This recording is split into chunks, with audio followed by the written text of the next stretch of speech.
Hi, if you enjoy this clip, please visit my YouTube channel, Russ's One Idea Podcast. Peace out. Um, I was talking to a guy called Nick Chapman, and he's just putting a package out now for young fighters because he done a lot of promotion. He was very good at promoting himself for sponsorship. Like he got what he wasn't fighting the level you're at or anything. He got like £250,000 in 5 years just in sponsorships. So what, probably about $350, $350,000. You know what I mean? In 5 years, and I don't see that.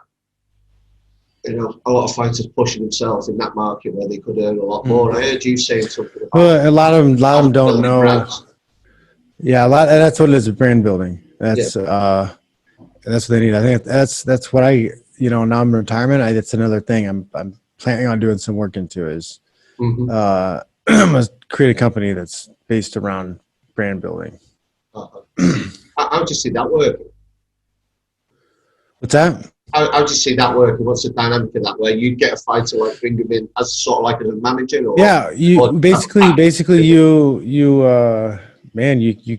have to kind of create what the brand is. Like what are you? Who are you? What do you represent? What are you doing? It can't just be fighter.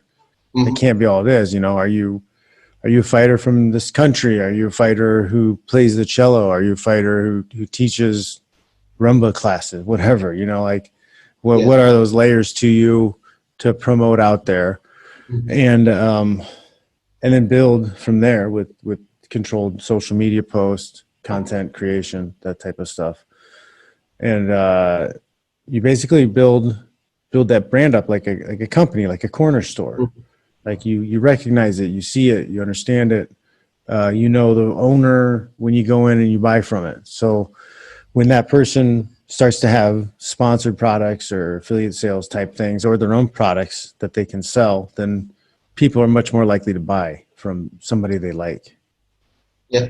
Now, I was talking to a psychologist friend on the other week, and we were talking about addiction and everything, but we were talking about people and knowing themselves. And I think that's a shortcoming in school. That's the course that I'd like to set up actually, is so you can find out who you are. And I think that's where fighters as well will struggle with creating brands, isn't it?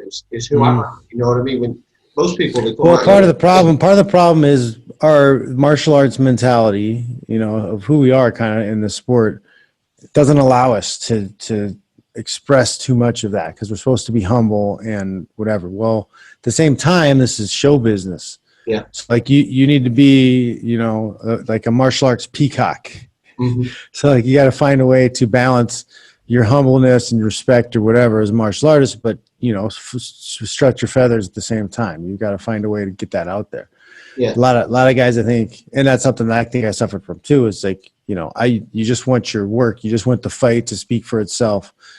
That's great. But like, if you're only fighting once every 9 months, twice a year, like even if you have an amazing fight, like people are going to fizzle, attention's going to fizzle. And then now, you don't have as big of a following. You don't have money coming in because you haven't made any sales. And then you're not going to be able to ask for bigger fights and bigger money moving forward. So if you can do things outside of the cage that maintain your visibility year round, like that's just going to make your fight career better.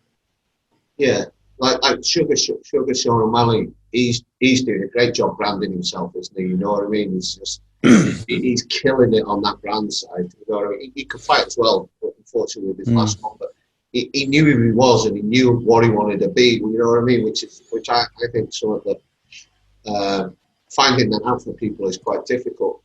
You said you struggled with that. How did you change over the years with that?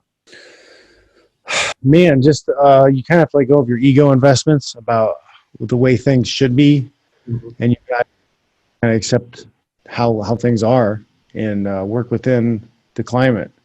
So like I could keep complaining about how there's restrictions on the market and me winning fights should be enough, but at the same time that's just not how things work. I could work and make changes so things move in that direction a little bit more, but if you play the game, you know, it's easier to make changes.